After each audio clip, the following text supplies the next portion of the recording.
প্রিয় শিক্ষার্থীবৃন্দ, কেমন আছো সবাই? আশা করি ভালো আছো।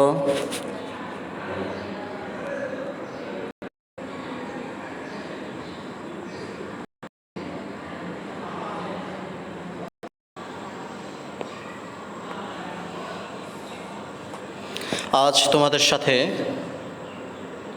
ঢাকা বোর্ড 2019 সালের আর্থিক অবস্থার বিবরণী অর্থাৎ দশম অধ্যায়ের একটি সৃজনশীল কোয়েশ্চেন নিয়ে আলোচনা করব। তোমরা প্রথমে প্রশ্নটি ভালো করে দেখো।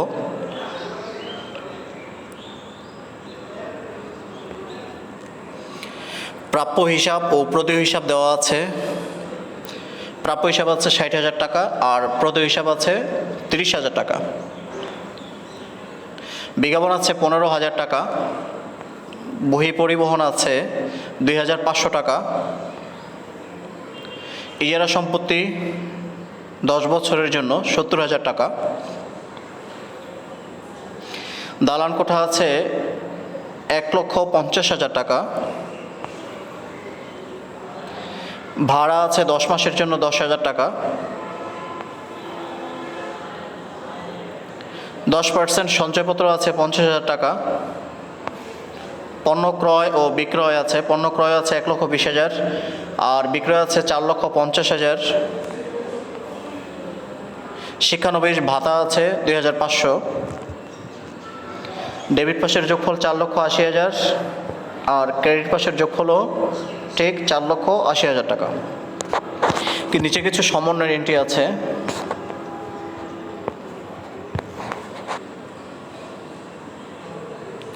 সমাপনী মজুত পণ্য মূল্যায়ন করা হয়েছে 20,000 টাকা। আমরা এই সমাপনী মজুত পণ্য বিক্রিত পণ্যের ব্যয়ের অংশে বসাবো, আবার চলতি সম্পদের অংশে। ব্যক্তিগত প্রয়োজনে পণ্য উত্তোলন আছে 1,000 টাকা। এক্ষেত্রে ক্রয়কৃত পণ্য যেমন কমবে, ঠিক তেমনি মালিকানা সত্ত্বেও হ্রাস পাবে, অর্থাৎ মূলধন থেকে আমরা এই পণ্য উত্তোলনের টাকা মাইনাস করে দেব। বিজ্ঞাপনের 2/3 বিলম্বিত করতে হবে।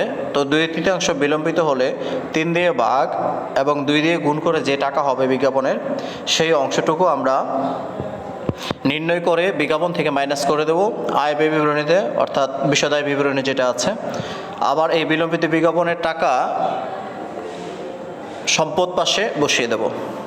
তাহলে চলো, ক নাম্বার কী চেয়েছে? নেট ক্রয়ের পরিমাণ নির্ণয় করো। নেট ক্রয়ের পরিমাণ, তারপর খতে বলেছে মোট মুনাফা 3,20,000 টাকা ধরে করিম ব্রাদার্সের নেট মুনাফা বা ক্ষতির পরিমাণ নির্ণয় করো। আর গ নং কোশ্চেনে সমাপনী মালিকানা সত্ত্ব 3,26,000 টাকা বিবেচনায় এনে করিম ব্রাদার্স এর আর্থিক অবস্থার বিবরণী প্রস্তুত করো।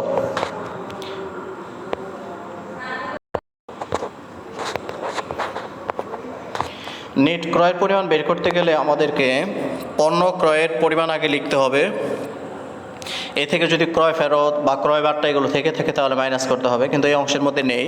এখানে সমন্বয় ছিল ব্যক্তিগত প্রয়োজনে পণ্য উত্তোলন 1,000 টাকা, সেটা আমরা মাইনাস করে দেব।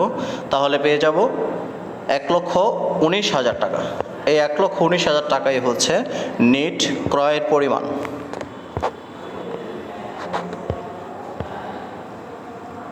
খনকে মোট মুনাফার অংশ আগে থেকে দেওয়া আছে, তাহলে এক্ষেত্রে আমরা মোট মুনাফা প্রশ্নে যেটা দেওয়া আছে সেই টাকাটুকু আগে বসাবো, 3,20,000 টাকা। এ থেকে আমরা পরিচালন ব্যয় বাদ দিয়ে দেবো। পরিচালন ব্যয়ের মধ্যে আছে যেমন বিজ্ঞাপন আছে 15,000 টাকা, আর বিলম্বিত অংশ বলেছে 2/3 বিলম্বিত করো। তাহলে এক্ষেত্রে 2/3 বিলম্বিত করার ক্ষেত্রে 2 দিয়ে আমরা গুণ করব আর 3 দিয়ে ভাগ করে দেব। তাহলে এই অংশের মধ্যে আমরা এই 15,000-এর উপর 2 দিয়ে গুণ আর 3 দিয়ে যদি আমরা ভাগ করি তাহলে পাবো 10,000 টাকা। এই 10,000 টাকা এখানে পাবো। 10,000 টাকা বসাবে।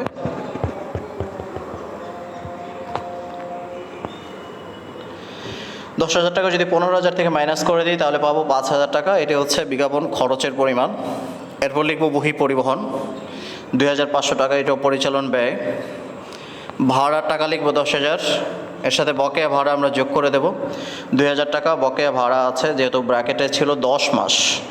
এই 10,000 টাকাকে আমরা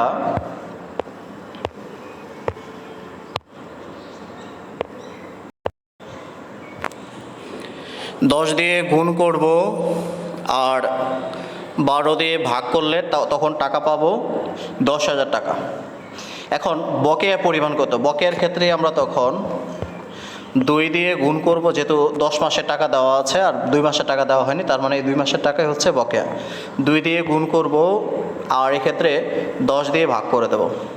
তো 2 দিয়ে গুণ আর 10 দিয়ে ভাগ করলে 10,000কে আমরা তখন 2,000 টাকা পাবো। তো বকেয়া ভাড়ার পরিমাণ এক্ষেত্রে 2,000 টাকা হবে।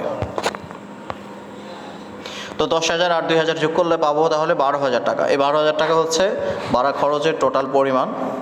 এরপর ইজারা সম্পত্তির অবলোপন, যেহেতু 70,000 টাকা ছিল এবং 10 বছরে, তাহলে 10 দিয়ে আমরা ভাগ করব, তাহলে 7,000 টাকা পেয়ে যাই। এখন এই 5,000, তারপর 2,500, তারপর 12,000, তারপর 7,000 একসাথে যদি আমরা এই অংশগুলো যোগ করি তাহলে পাবো 26,500। 3,20,000 থেকে এই 26,500 যদি মাইনাস করে দেই তাহলে পেয়ে যাব 2,93,500 টাকা। এই 2,93,500 এর সাথে আমরা অন্যান্য আয়গুলো যোগ করব আর অন্যান্য ব্যয়গুলো বিয়োগ করব। তো অন্যান্য আয়ের মধ্যে কী কী আছে? এখানে আমরা অন্যান্য আয়ের মধ্যে পাই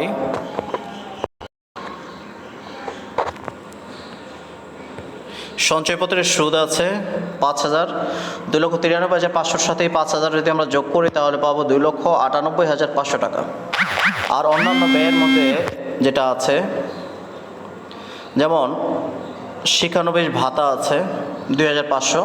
আমরা এই অন্যান্য ব্যয়ে 2,500 টাকা যদি মাইনাস করে দেই তাহলে পাবো 2,96,000 টাকা। যেহেতু আর কোনো এন্ট্রি নেই তাহলে সেই হিসেব করে এই নেট মুনাফার টাকা এটাই হবে। তাহলে নেট মুনাফা পেলাম কত? 2,96,000 টাকা। এভাবে তোমরা নেট মুনাফা নির্ণয় করবে। আর্থিক অবস্থার বিবরণী করার ক্ষেত্রে আমাদেরকে স্থায়ী সম্পদ দিয়ে শুরু করব। যেমন ইজারা সম্পদ আছে 70,000, এ থেকে আমরা অবলোপনের টাকা 7,000 টাকা মাইনাস করব। এই 70,000 থেকে এই 7,000 টাকা মাইনাস করলে তখন পাবো 63,000 টাকা। দালান কোঠা লিখবো 1,50,000। 63,000 আর 1,50,000 যোগ করলে পাবো 2,13,000 টাকা।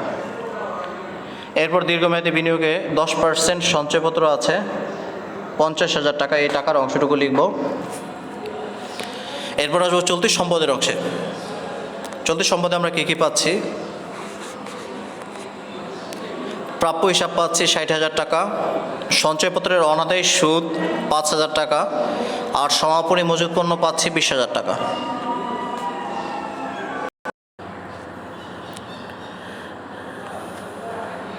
এক্ষেত্রে আমরা চলতি সম্পদের যোগফল পাব 85,000 টাকা।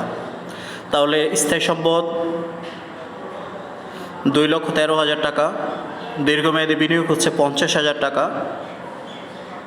চলতি সম্পদের যোগফল হচ্ছে 85,000 টাকা। আর এক্ষেত্রে অলিক সম্পদের কথা নিয়ে আসবো। অলিক সম্পদের মধ্যে আছে যেমন বিলম্বিত বিজ্ঞাপন আছে 10,000 টাকা, সেটাও আমরা লিখব। তাহলে টোটাল আমরা সম্পদ কত পাই? এক্ষেত্রে টোটাল সম্পদের পরিমাণ দাঁড়ায় 3,58,000 টাকা। এরপর মালিকানা সত্ত্ব প্রশ্নে দেওয়া আছে 3,26,000 টাকা, এটা লিখব। নতুন করে আর মালিকানা সত্ত্ব বের করতে হবে না, যেহেতু কোশ্চেনে দেওয়াই আছে। আর চলতি দায়ের মধ্যে প্রদ হিসাবে টাকা আছে 30,000, বকেয়া ভাড়া আছে 2,000। একসাথে যদি আমরা এখন যোগ করি তাহলে পেয়ে যাব 32,000 টাকা। তো আগের 3,26,000 আর 32,000 এখন যোগ করলে তাহলে আমরা এই ক্ষেত্রে পাবো 3,58,000 টাকা। এভাবে তোমরা মোট দায় ও মালিকানা সত্ত্বের যোগফল পেয়ে যাবে।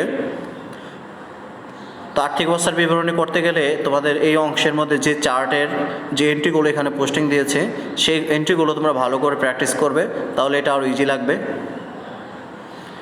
আমি যদি এন্ট্রিগুলো আবার একটু রিপিট করে বলি, যেমন কয়েকটা টপিক আছে যেগুলো পার্ট বাই পার্ট লিখতে হয়। যেমন স্থায়ী সম্পদের অংশ আছে একটা, তারপরে দীর্ঘমেয়াদী বিনিয়োগের একটা অংশ আছে, চলতি সম্পদের অংশ, অলিক সম্পদ।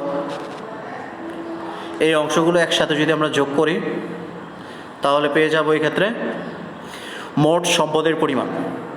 ঠিক তেমনি আবার দায়ের পাশে আমরা মালিকানা সত্ত্বের অংশটুকু প্রথম অবস্থায় লিখব।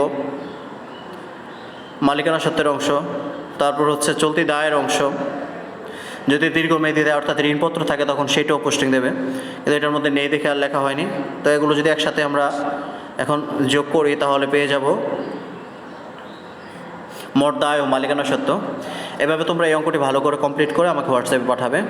আজ এ পর্যন্তই, আল্লাহ হাফেজ।